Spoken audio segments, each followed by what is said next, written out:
عید پہ کوئی کمپرومائز نہیں ہے. جب ٹینشن ہو مزار پہ نہ جاؤ, کہاں آؤ؟ مسجد میں, اللہ سے مانگو. نہ روحانی ٹوپی ڈراموں کے پاس جاؤ. ممکن ہے آپ کے مدرسے میں بھی کوئی تعویذ گھنٹوں کا کوئی روحانی کرتے ہوں, میں پیشگی معذرت, میں کسی کو نام لے کے برا نہیں کہتا, لیکن جو تعویذ گھنٹوں میں پڑا ہے نا آج تک اس کا کام بنا نہیں ہے. اس کے دھاگے فلیتے پلیتے ساری زندگی انہی میں دفن ہو جائے گا وہ تعویذوں میں. ایک دھاگا یہاں بندھا ہوگا, ایک یہاں بندھا ہوگا, ایک یہاں بندھا ہوگا, ایک تعویذ فلانے بزرگ نے دیا, ایک ٹمکانے نے دیا, ایک سلوار کے نیفے میں رکھا ہوا ہے, ایک وہاں رکھا ہوا ہے. چھوڑ دو ان فضولیات میں, کچھ بھی نہیں ہے, کچھ بھی نہیں ہے. ہمارے بعض بڑے بڑے علماء بیمار ہوتے ہیں, روحانی علاج والوں سے علاج کراتے ہیں. میں ان علماء کے قدموں کی خاک کے برابر نہیں ہوں. ان سے کہتا ہوں حضرت الو بنا رہا ہے یہ آپ کو, اللہ کی قسم الو بنا رہا ہے یہ آدمی. اب تو بات پرانی ہو گئی, نام لینے میں حرج نہیں. حضرت مولانا یوسف بریلوی شہید رحمۃ اللہ علیہ کو فالج ہوا تھا. اب عمر کا تقاضا تھا فالج ہونا, پھر کام اتنا کرتے تھے, ہم ان کی خدمت میں ملنے جاتے تھے, تو جب بھی جاتے مطالعہ کر رہے ہوتے, تصنیف کر رہے ہوتے, اتنا برڈن ان کا کام کے اوپر. فالج تو ہونا تھا بھائی, ایج بھی تھی اور کام کا برڈن اتنا ہے, لیکن مشہور کر دیا قادیانیوں نے جادو کیا ہے. حضرت پہ اتنا دباؤ ڈالا, جادو کیا ہے, وہ انہوں نے علاج شروع کر دیا کسی ٹوپی ڈرامے سے. وہ جادو اتارے گا, الو کا پٹھا ان کا, حضرت کا علاج کرے گا. اس ٹوپی ڈرامے سے میں ملا. مجھے یہ عاملوں کا نام ٹوپی ڈرامہ ہی نکلتا ہے منہ سے, ادب سے نام میری مجبوری ہے, میرے نکلتا ہی ان کمبختوں کا نام. میں اس کمبخت سے جا کے ملا, تو جب میں نے اس سے بات چیت کی, میں نے کہا تو اس کو اپنی سیٹنگ آؤٹ ہے, اس کو تو خود علاج کی ضرورت ہے, اس کو پتہ ہی نہیں چل رہا میں بول کیا رہا ہوں. وہ ایک آدمی نا بیچارہ کے آنکھوں میں اعورار تھا, بھینگا پن تھا. اسے کسی لڑکی نے چھیڑنے کے لیے کہہ دیا کہ تیری آنکھیں, کسی ایکٹر کا نام لیا کہ اس سے ملتی ہیں, کوئی ندیم پرانا ایکٹر تھا, اس سے بولے تیری آنکھیں ندیم سے ملتی ہیں. یہ بیچارہ خوش فہمی میں آ گیا, یار میری آنکھیں کس سے ملتی ہیں؟ ندیم سے ملتی ہیں. وہ لڑکی نے ویسے ہی, شرارتی عورتیں ہوتی ہیں, چھڑ کے چلی گئی. اب یہ اس خوش فہمی میں کہ میری آنکھیں کس سے ملتی ہیں, اس نے اپنے ایک دوست کو بلایا, بولا کہ یار میری آنکھوں میں آنکھیں ڈال کے دیکھ اور بتا میری آنکھیں کس سے ملتی ہیں. اس نے بہت غور کیا اور کہا یہ تو آپس میں نہیں ملتی, یہ آنکھیں آپس میں ندیم سے کہاں ملیں گے. تو یہ جو روحانی علاج والے علماء کا جادو کا اور جن چڑیل کا علاج کر رہے ہوتے ہیں, ان کی خود اپنی سیٹنگ کیا ہوتی ہے آؤٹ. ان کو موکل اور ہمزاد اور ٹوپی ڈرامے جن کا اس کائنات میں سرے سے کوئی وجود ہے ہی نہیں, وہ ان کو نظر آ رہے ہوتے ہیں اپنے دماغی فالٹ کی وجہ سے. میرے اپنے رشتے دار یہ کام کرتے ہیں, میں ان کو ڈرامے باز کہتا ہوں. آپ یہ نہ سمجھیں کہ میں کوئی خام خواہ میں مجھے کوئی بغض ہے ان سے, میرے اپنے قریبی رشتے دار یہ کام کر رہے ہیں. ٹوٹلی فراڈ ہے یہ. بعض لوگ فراڈی نہیں ہوتے, ان کی اپنی سیٹنگ آؤٹ ہوتی ہے, تو ان کو نظر آ رہا ہوتا ہے ہمزاد اور ٹوپی ڈرامے نے اس ٹائپ وہ عملیات کر کے ان کی اپنی کھوپڑی گھوم گئی ہوتی ہے, تو اس لیے ان کو لگ رہا ایسا ہوتا ہے کہ جس کی گل چڑیلے ہیں وہ مجبور ہوتے ہیں بیچارے, ان کا دماغ خراب ہو چکا ہوتا ہے چلے کاٹ کاٹ کے, یہ علاج سیکھ کے اپنی سیٹنگ وظیفے چلے پڑھ کے نا, ان کو لگتا ہے کہ اس کے ساتھ جن ہے, ہوتا نہیں ہے, ان کی اپنی سیٹنگ آؤٹ ہوتی ہے. آپ نارمل ہو, آپ سیدھے آدمی ہو, آپ کیوں اس کے پاس جا کے اپنا دماغ خراب کر رہے ہو؟ تو ان آپ پہ کوئی خدا نہ خواستہ واقعی جن آ گیا, سورہ فلق سورہ ناس پڑھو, دم کرو, بس بھاگ جائے ٹھیک ہے, نہیں تو برداشت کرو اس کو. عاملوں کے پاس گئے, وقتی طور پہ اترے گا, دوبارہ آئے گا, پھر آپ کے ماموں پہ بھی آئے گا, آپ کے ماں پہ بھی آئے, پورا خاندان لپیٹ میں نہیں آیا, میرا نام بدل دینا آپ. جو ان چیزوں سے بچتے ہیں ان کا خاندان, میرے تو خاندان میں لوگ یہ کام کرتے ہیں, میں کہتا ہوں میرے اوپر کسی کے باپ میں دم ہے, ایک جن بھیج کے دکھائے, انشاءاللہ کچھ نہیں ہوگا. پتہ ہے پھر کیا کہتے ہیں یہ عامل لوگ, اس نے حصار کھینچے ہوئے ہیں. بکواس ہے بھائی, ہمیں تو نہ حصار کا پتہ, کچھ ہوگا تو پتہ ہوگا نا, کچھ ہے ہی نہیں حصار. میں اپنا ایک قصہ سناتا ہوں آپ کو, آج سنا دیتا ہوں, بڑا پرانا ہو گیا, آپ تھوڑا فریش بھی ہو جائیں گے نا, بس بیان ابھی سمیٹ رہا ہوں.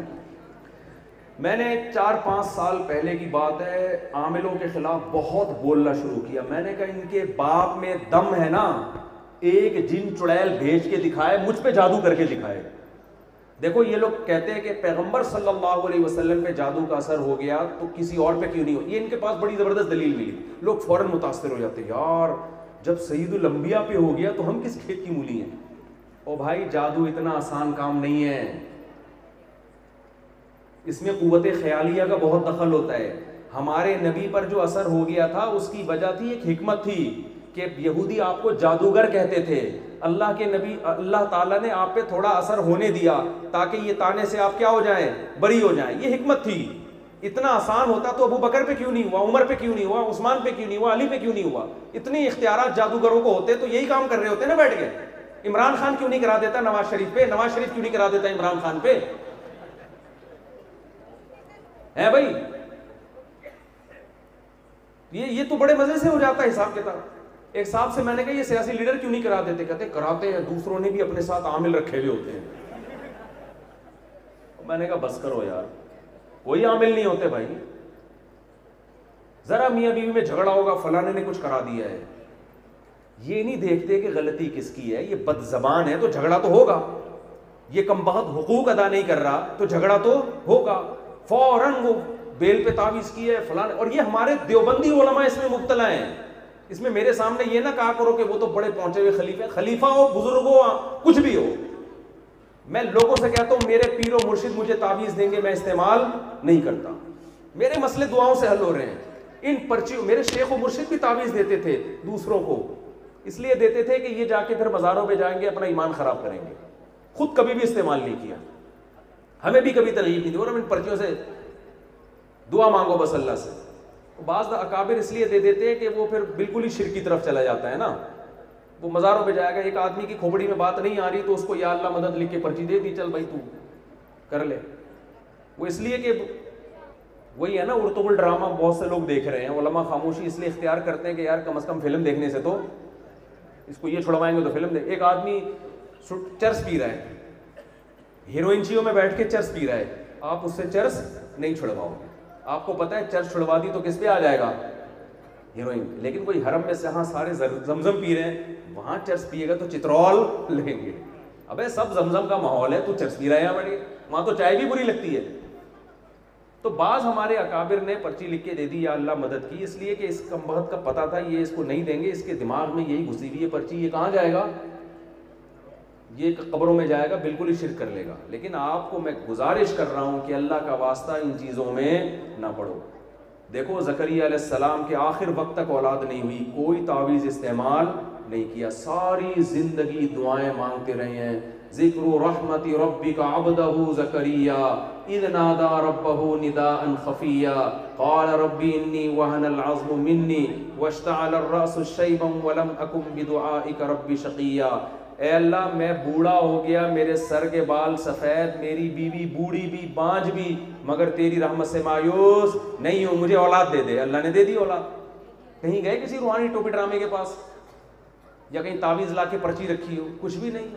اللہ سے مانگتے رہے ساری زندگی.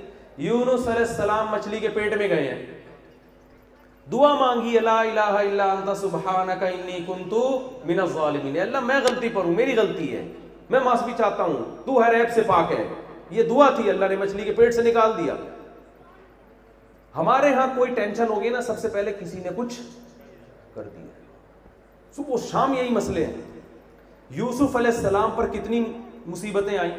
بچپن میں کنویں میں ڈالا گیا، پھر کنویں سے نکلے تو بازار میں فروخت ہو گئے، بازار میں فروخت ہوئے تو بادشاہ کے محل میں معاذ اللہ ملازم بن کے رہے، پھر ساری زندگی عفت اور پاک دامنی سے رہے، بادشاہ کی بیوی پہ کبھی بری نظر نہیں اٹھائی. لیکن الزام کس پہ لگ گیا؟ خود یوسف علیہ السلام پہ لگ گیا. غلط الزام کی بیس پہ جیل میں چلے گئے. مصیبتیں آ رہی ہیں کہ نہیں آ رہی؟ جیل میں گئے، ایک اچھا ایک خواب کی تعبیر سنائی، امید ہوئی اب رہائی ہو جائے گی. جس کمبخت کو بولا کہ تو مجھے یہاں سے نکلوا دے، وہ بادشاہ کے سامنے تذکرہ کرنا بھول گیا. ایک اور بڑی مصیبت، دسیوں مصیبتیں. ادھر یعقوب علیہ السلام پر بھی مصیبتیں. بیٹا گیا، ساری زندگی روتے رہے، بجائے اس بیٹے کا عطا پتہ چلتا دوسرا بیٹا بھی گیا. ہم ہوتے ہم کہتے ہیں یار یقیناً کسی نے کچھ کیا ہے. لوگ آتے ہیں نا یار مفتی صاحب کاروبار ہی نہیں چل کے دے رہا، ابھی کاروبار میرا ابھی اٹھا ہی تھا کہ میری والدہ کا انتقال ہو گیا، پھر جناب میری شادی ہو گئی. یعنی یہ بھی ایک ٹینشن والا کام بن گیا. ابھی میرے ہنسنے کے دن آئے تھے، میری کیا ہو گئی؟ شادی ہو, شروع میں تو یہ سوچ کے کر رہا ہوتا ہے خوشی کی بات ہے نا, بعد میں کہہ رہا ہے یار یہ بھی ایک کسی نے کچھ کر دیا ہے. ہم پہ کچھ مصیبتیں نہیں آتی جو پیغمبروں پہ آئی ہیں.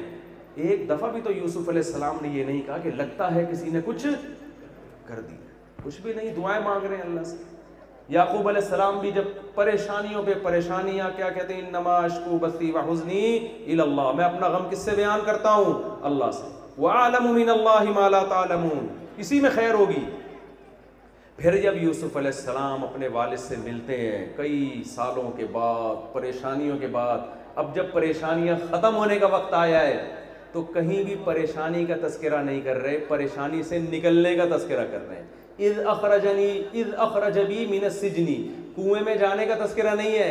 اے میرے ابا, میرے اللہ نے مجھ پر احسان کیا, مجھے کنویں سے نکالا ہے. بھائی ہم ہوتے, ہم کہتے ہیں ابا یہ تو میں ابھی بادشاہ بنا ہوا ہوں, ابھی آپ دیکھ رہے جو میں نے ماضی گزارا نا, ابا بس مجھ سے نہ پوچھو. پھوٹ پھوٹ کے رو رہے ہوتے ابا سے مل کے, ابا ایسی ٹینشن تھی کہ ان کمبختوں نے مجھے کنویں میں پھینکا تھا. اور یہ ساری یہ تعویذ گنڈے والے ہیں, یہ سارے کون ہیں, تعویذ گنڈے والے. اور وہ یہاں پہ آئی تھی نا اس دن ہمارے محلے میں, وہ ہمارے بھائیوں کی جیب میں تعویذ رکھ کے گئی تھی, ان کی وجہ سے یہ بھائیوں نے میرے ساتھ کیا جو کچھ کیا. پیغمبروں کی سیرت دیکھو, قرآن کی سیرت دیکھو. قرآن کہتا ہے ہر پیغمبر نے مصیبت میں اللہ سے دعا مانگی. دعا کا تبلیغ والے کہتے ہیں 2 رکعت پڑھ کے کیا کرو, دعا مانگو. اس کا اپنا نور ہے. جتنی ٹینشن ہو, پریشانی ہو, دعا کے علاوہ کسی اور کام میں مت پڑھو. سمجھتے ہو کہ نہیں سمجھتے, زندگی سکون کی گزرے گی تو چھوڑ دیں. ہمیں آپ کو واقعہ سنا رہا تھا, جلدی سے ختم کرتا ہوں. میں نے عاملوں کے خلاف کھلے عام تقریریں شروع کر دی, بہت ببانگے دھول چیلنج. میں نے کہا ان کے باپ میں, ایک عامل نے کہا میں نے 10,000 جنات جلائے, ہے بھی دیوبندی. میں نے کہا تیرا باپ ایک جن جلا کے دکھا دے نا, ان سے تمیز سے بات نہیں ہوتی. ایکچولی آپ دیکھیں یہ دلائی, یہ نہیں ہوتا, اس سے یہ اور شیر ہوتے ہیں, ان سے ڈرو بھی نہیں.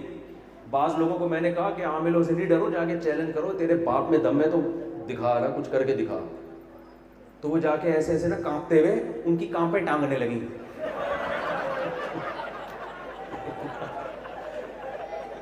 وہاں جا کے نا ان کی کانپیں ٹانگ رہی ہیں وہاں جا کے. اور تو میں نے کہا ایسے نہیں ہوتا, ایسے تو تم اثر قبول کرو گے, کچھ نہیں بھی ہونا وہ ہو جائے گا. ایک نوجوان نے مجھے فون کیا کہ عامل نے مجھے دھمکی دی ہے 24 گھنٹے کے اندر تیرا یہ ہو جائے گا, کچھ ہو جائے گا. میں نے کہا اب وہ گھبرا رہا ہے نا, میں نے کہا گھبرائے گا تو نہیں بھی ہونا ہوگا, ہو جائے گا. اس کو فون کر کے کہے تیرے باپ میں دم ہے نا, 24 نہیں تجھے 48 گھنٹے کا ٹائم ہے, ٹھیک ہے نا, تو کچھ کر کے دکھا. ان سے ایسے بات ہوتی ہے, ان سے نہیں ڈرا کرو. یہ بنیان سون کے سوائے بدبو کے کچھ بھی نہیں ان کو پتہ چلتا. کسی کے بنیان سے نہیں پتہ چلتا کہ اس پہ جن ہے یا نہیں ہے. کسی کے پجامے میں اللہ نے یہ صلاحیت نہیں رکھی ہے کہ پجامہ سون کے پتہ چل جائے کہ اس پہ جن ہے یا نہیں. کم بخت بے شرم لوگ خواتین کے بنیان سونگ رہے ہوتے ہیں. اپنی عورتوں کے بنیان کسی مرد کو سنگھانا یہ پرلے درجے کی بے شرمی ہے یا نہیں ہے. تو میں نے بیانات شروع کر دیے. میں نے کہا ڈرامے باز ہے. اور میں نے کہا تم ایک جن لا کے دکھا دو. اللہ کی قدرت دیکھو میرے ساتھ ہوا کیا. میرے ساتھ یہ ہوا, سردیوں کے دن تھے, میں گھر میں رات کو سو رہا ہوں, اچانک ٹھا کی آواز آئی نا, جیسے ہماری چھت پہ کوئی پتھر آ کے لگا ہو. جیسے نہیں باہر سے پتھر آیا, پتھر آ کے لگا ہو. ہم نے کہا کوئی بچے نے پھینک دیا ہوگا, لیکن 12 بجے کون پتھراؤ کرے گا. گھر والے بھی ڈر گئے. میں نے کہا پتہ نہیں یہ کیا ہے. تھوڑی دیر میں دوسرا پتھر, ٹھڑم, ایک اور, پھر پتھراؤ شروع. اور یہ کیا ہو رہا ہے بھائی. میں نے کہا اوپر جا کے دیکھتا ہوں. گھر والوں نے روک دیا, بھائی کوئی خطرہ ہے, کوئی جان کا خطرہ نہ ہو. اس زمانے میں یہ ٹارگٹ کلنگ بھی بہت ہو رہی تھی, علماء کا قتل بھی بہت ہو رہا تھا. حضرت مولانا شمس عمری شہید رحمۃ اللہ علیہ, جو بنی حضرت مفتی نظام الدین شہید, یہ سارے وہ جو ایک لائن لگی ہوئی تھی شہادتوں کی. اب پتھراؤ ہو رہا ہے. پھر تھوڑی دیر میں کیا ہوا, جیسے نلکا نہیں کھل جاتا, چھت کا نلکا کھلا ہے, پریشر سے پانی آ رہا ہے. ایسے لگا جیسے نلکا, میں بولے نلکا کس نے کھولا ہے, نلکا کس نے کھولا ہے بھائی. پہلی رات تو ہم بھی تھوڑا احتیاط کی, کوئی اوپر کوئی بہانے سے بلا, کیونکہ چھت ہماری بالکل کھلی ہوئی تھی, اس پہ کوئی بھی باہر سے چڑھنا چاہتا چڑھ سکتا. اب تو خیر دیوار بنا دی ہے. احتیاط ہم نے بھی کی یار, ٹارگٹ کلنگ ہو رہی ہے, گھر والے بھی گھبرا گئے. اچھا یہ ہوتا رہا. صبح مؤذن صاحب ہمارے پڑوس میں تھے, میں نے ان سے پوچھا آوازیں سنی تھی؟ انہوں نے کہا ہاں یار, پتھراؤ بھی ہو رہا تھا, نلکے بھی کھل رہے تھے, پانی کی آواز آتی ہے جیسے فل اسپیڈ میں خود ہی بند ہو جاتا تھا نل کا. وہ تو انہوں نے کہا یہاں کوئی چکر ہے, جن ہے یہاں. اور مفتی صاحب آپ جو ہے نا تھوڑا میرے جاننے والا ہے, وہ بہت علاج کرتا ہے جنات کا. میں نے کہا آرام سے بیٹھ جاؤ. میں نے کہا کچھ ہو گیا ہوگا. اگلے دن پھر 12 بجے کا ٹائم تھا. ایک پہلے پتھر آ کے گرتا کٹاک کر کے, اس کے بعد پتھراؤ ہوتا, دھڑ دھڑ دھڑ آوازیں آتی جیسے اینٹیں ہل رہی ہیں. پھر پانی کے پریشر سے کھلتا. 2 دن ہو گئے. میں پھر چھت پہ گیا, کچھ بھی نہیں ہے, نہ پانی نظر آ رہا ہے نہ پتھر نظر آ رہا ہے. چھت پہ میں کھڑا ہوں, اچانک ایک اینٹ ہلنے کی آواز آئی. جیسے اینٹ نہیں ہل رہی, میں دیکھ رہا ہوں اینٹ کہاں ہے یار, اینٹ ہلنے کی آواز آ رہی ہے, اینٹ نظر, اینٹ ہے کہاں. خیر جی ہم نیچے آ گئے. ہم نے کہا ہوگا کوئی, میں نے فیصلہ کیا تھا, میں نے کہا کسی ٹوپی ڈرامے کو تو لانا ہی نہیں ہے. اگر جن ہے بھی تو ہماری بلا سے ہے, ہم کیا کریں بھائی, چھیڑ تو نہیں رہا نا, پتھر نظر تو آ نہیں رہے ہمیں, ٹھیک ہے نا. اور کر رہیں گے تو آیت الکرسی پڑھ لیتے, سورہ فلق سورہ ناس پڑھ لیتے. تیسرے دن پھر یہی. مؤذن صاحب ہمارے بیچارے اپنے گھر کی سیڑھیوں سے نیچے اترے. انہوں نے میرے بارے میں, میرے بیان میں یہ سنا ہوا تھا کہ جو جنات سے ڈرتا ہے نا ان پہ جنات اور زیادہ آتے ہیں. اور وہ نیچے اتر کے نا چھت کی طرف رخ کر کے ایسے کہہ رہے, بھائیو ہم تم سے ڈرتے نہیں ہیں, لیکن تم خدا کا واسطہ یہاں سے چلے جاؤ. ہم تم سے بالکل بھی نہیں ڈرتے, لیکن اللہ کا واسطہ یہاں سے چلے جاؤ. اچھا ہم سو رہے ہیں گھر میں پڑے, گھر والوں تو وہ والدہ کے یہاں چلے گئے, اپنے نانی وانی کے یہاں جو بچے جاتے ہیں نا. اب میں اکیلا ہی تھا گھر میں. 3 دن ہو گئے, 4 دن ہو گئے, پھر میرے بارے میں خبریں پھیلنا شروع. مفتی صاحب کی چھت پہ کیا آ گئے, جنات. اب مسجد کے بعض لوگ کہہ رہے بڑے فنٹر بنے پھرتے تھے نا ممبر پہ, عاملوں کو چیلنج, یہ فنٹر گیری اچھی نہیں ہوتی. عاملوں کو صبح شام جب چیلنج کریں گے اور جن چڑیل بھوت کی باتیں کریں گے تو پھر یہ تو ہوگا, آ گیا کوئی جن ون آ گیا. اب مجھے کہہ رہے ہیں علاج کراؤ. میں نے کہا بھائی ہم نہیں کرائیں گے علاج, جو کام ساری زندگی نہیں کیا اب کیوں کریں ہم. دعا مانگی اللہ سے, اللہ یہ جن ہیں اگر واقعی ہیں تو بھگا دے ان کو. اب کیا ہوا, 4 دن ہو گئے, 5 دن ہو گئے. میں نے کہا یار اس کی کوئی سائنٹیفک لاجک تلاش کرنی چاہیے, ہو کیا رہا ہے. آج میں نے کہا میں پوری رات جاگوں گا اور دیکھوں گا اس کو, چور کو پکڑوں گا, یہ جن شروع کہاں سے ہو رہا ہے, کیا ہے یہ آواز, پہلی آواز کہاں سے آتی ہے. میں نے کہا جہاں سے پہلی آواز آئے گی نا اس کی طرف کان لگاؤ. ہمارے گھر میں کونے میں کمرہ تھا, وہاں سے کی آواز شروع ہوئی ایک دم. میں فوراً وہاں پہنچا. میں نے کہا یہاں کون سی ایسی چیز ہے. کھڑکی سے جھانکا, نیچے بہت بڑا گیزر لگا ہوا ہے. میں نے کہا بیٹا یہ کوئی گیزر کا چکر لگ رہا ہے مجھے, کیونکہ آواز یہاں سے شروع ہو رہی ہے. پھر کی آواز پہلے ہوئی, پھر اس کے بعد پتھراؤ. میں نے کہا یہ آواز کے بعد پتھراؤ شروع ہوتا ہے, اس کا کوئی آپس میں کیا ہے لنک. پانی بھی ہے, آواز بھی ہے, پتھراؤ بھی ہے. میں کوئی سائنٹسٹ نہیں ہوں. میں نے کہا یار یہ جن گیزر ہے, اس کا گیزر سے کوئی لنک ہے. مجھے نہیں پتا کیا لنک ہے, لیکن یہ چڑیلیں شروع کہاں سے ہو رہی ہیں, یعنی کوئی سائنٹیفک لاجک ہے اس کی. گیزر سے کوئی پریشر بن رہا ہے اور وہ پریشر بن کے گیس کا کہیں جا رہا ہے جہاں سے پتھر ہل رہے ہیں. تو پتھر نظر تو نہیں آ رہے. میں نے کہا یار جو ہمارے چھت پہ بہت بڑا ٹینک ہے نا, اس کے اندر ہو سکتا ہے پتھر ہو. شاید کچھ ایسا سیٹ اپ ہو کہ گیزر کی گیس ویس نہ نکل رہی ہو, کوئی پلمبر نے کچھ دن پہلے کام کیا تھا, غلط کام کر دیا ہو, وہ پریشر واپس جا رہا ہو. پانی میں آواز کی رفتار تیز, آواز بڑھ جاتی ہے. اب میں کوئی میکینک یا سائنٹسٹ تو ہوں نہیں, میرے کھوپڑی نے یہ کہا. میں نے کہا 100% یہ گیزر کا کام ہے, لیکن اس کی کوئی لاجک ہوگی جو میری سمجھ میں نہیں آ رہی. کام گیزر کا ہے. مجھے یقین ہو گیا. میں جنات, مجھے نہیں پتا تھا ایسے جنات نہیں ایسے کرتے. تو میں نے مؤذن صاحب سے کہا, میں نے کہا رات میں نے جن پکڑ لی الحمدللہ, اور جن نے مجھ سے یہ کہا ہے کہ میں نہیں آؤں گا بشرطے کہ گیزر نہ چلاؤ. گیزر نہیں چلے گا آج, اور جن نے گارنٹی لی ہے کہ وہ نہیں آئے. یہی ہوا, گیزر نہیں چلایا, اس دن مارکیٹ سے جن کیا ہو گیا, شارٹ. پھر ہم نے مسجد کمیٹی کو بلایا, پلمبروں کو بلایا, یار یہ, تو انہوں نے دیکھا بھائی اس میں گیس نکلنے کا گیزر میں راستہ ہے ہی نہیں. پلمبر نے کام ایسا کیا ہے, جتنی گیس بن رہی ہے ریورس ہو رہی ہے, پانی کھولتا ہے اس کی آواز, پھر وہ ٹینکی میں ریورس ہوتا ہے. ٹینکی کا ڈھکن کھول کے دیکھا تو اتنے پتھر, پتہ نہیں کتنے عرصے سے ٹینکی صاف ہی نہیں ہوئی ہے. وہ پتھروں کی فائرنگ ہو رہی ہے, ڈھکن اوپر اٹھتا ہے, دھڑام سے آگے نیچے لگتا ہے, گیس بنتی ہے نا. شکر ہے ٹینکی نہیں پھٹی, اگر ٹینکی پھٹتی ہم کہتے جن فدائی حملہ کر کے گیا یہاں پر. حقیقت ہے, ہم کہتے ہیں یہ جنات نے کیا کر دیا ہے, پہلے ڈرایا, جب نہیں ڈرے تو اس نے کہا بم پھاڑ کے چلے جاؤ. تو اس کے بعد سے ہم نے کہا عاملوں کی ایسی کی تیسی. اب تو ہم اور بیان کریں گے.